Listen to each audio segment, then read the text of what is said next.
১৯৭১ সালের ডিসেম্বর বিজয় যখন দোরগোড়ায়, ঠিক তখনই বাঙালি জাতির মেরুদণ্ড ভেঙে দিতে শুরু হয় এক হত্যাযজ্ঞ।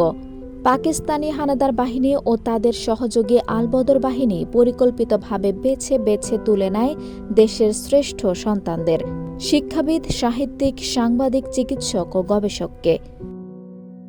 ১৪ ডিসেম্বর দুপুরে নাট্যকার মনির চৌধুরীকে বাড়ি থেকে তুলে নেওয়া হয়। তরুণ বিজ্ঞানী মোহাম্মদ আমিন উদ্দিন, সাংবাদিক নিজামুদ্দিন আহমেদ, তাদের কেউই আর বাড়ি ফেরেননি। মায়ের কান্নার মধ্য দিয়ে শেষ হয়ে যায় তাদের জীবনের গল্প। বিজয়ের পরপরই রায়েরবাজার ও মিরপুরে আবিষ্কৃত হয় গণকবর, যেখানে চাপা পড়েছিল বাঙালির মেধা ও বিবেক। এই হত্যাকাণ্ড শুধু ঢাকায় সীমাবদ্ধ ছিল না।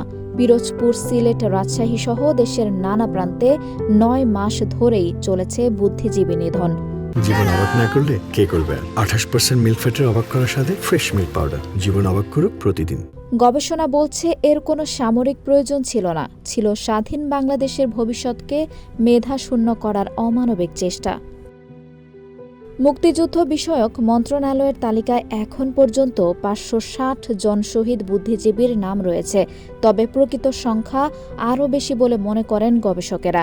আনোয়ার পাশা, মনির চৌধুরী, আলতাফ মাহমুদের মতো মানুষরা শুধু শিল্পী ছিলেন না, তারা ছিলেন জাতির বিবেক।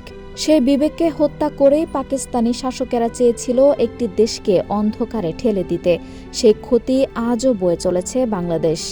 আজম হক আরবি, নাগরিক প্রতিদিন।